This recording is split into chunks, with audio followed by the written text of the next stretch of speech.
నల్గొండ జిల్లాలో రైస్ మిల్లర్ల దోపిడీ రాజ్యం సాగుతోంది. దుక్కుదిన్ని నీళ్లు పోసి నాటు వేసి ఒడ్లు అమ్ముదామని వెళ్లిన రైతులకు నిరాశ ఎదురైంది. కష్టానికి తగ్గ ప్రతిఫలం లేక అన్నదాతలు అగచాట్లు పడుతున్నారు. మద్దతు ధర కల్పించి భరోసా కల్పించాల్సిన అధికారులు బాధ్యత లేకుండా ప్రవర్తిస్తున్నారు.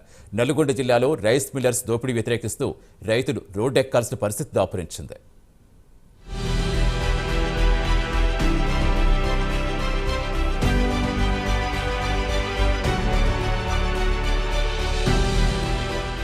ఆరుగాలం కష్టించి పండించిన పంటకు మద్దతు ధర లేకపోవడంతో రైతన్నలు నల్లగొండ జిల్లాలో రోడ్డెక్కారు. దీంతో పరిస్థితి ఉద్రిక్తంగా మారింది.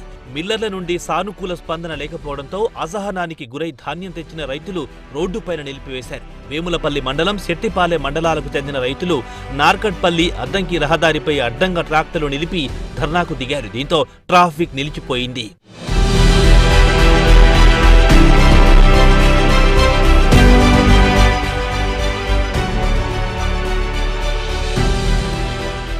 వారం రోజుల క్రిందట మిర్యాలగూడ ఎమ్మెల్యే బత్తుల లక్ష్మారెడ్డి రైతులకు మద్దతు ధర కల్పించాలని మిల్లర్లకు సూచించారు. ఎమ్మెల్యే చెప్పిన తర్వాత కూడా మిల్లర్లు లెక్క చేయకుండా ఇష్టానుసారంగా ధాన్యం రేట్లు పెడుతున్నారని రైతులు ఆవేదన చెందుతున్నారు.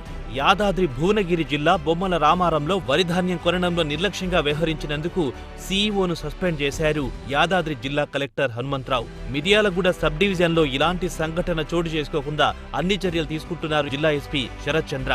మిర్యాలగూడ సబ్ డివిజన్ పరిధిలో 110 కొనుగోలు కేంద్రాల వద్ద భారీ భద్రతను ఏర్పాటు చేశారు జిల్లా పోలీసులు.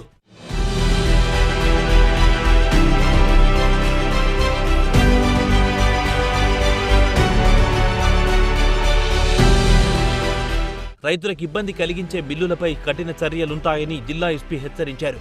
జిల్లా కలెక్టర్గా బాధ్యతలు స్వీకరించిన ఇలా త్రిపాఠి ప్రభుత్వం ప్రకటించిన విధంగా రైతులకు మద్దతు ధర చెల్లించాలని మిల్లర్లకు సూచించారు. నిబంధనలకు విరుద్ధంగా వ్యవహరిస్తే మిల్లులను సీజ్ చేస్తామని హెచ్చరించారు కలెక్టర్.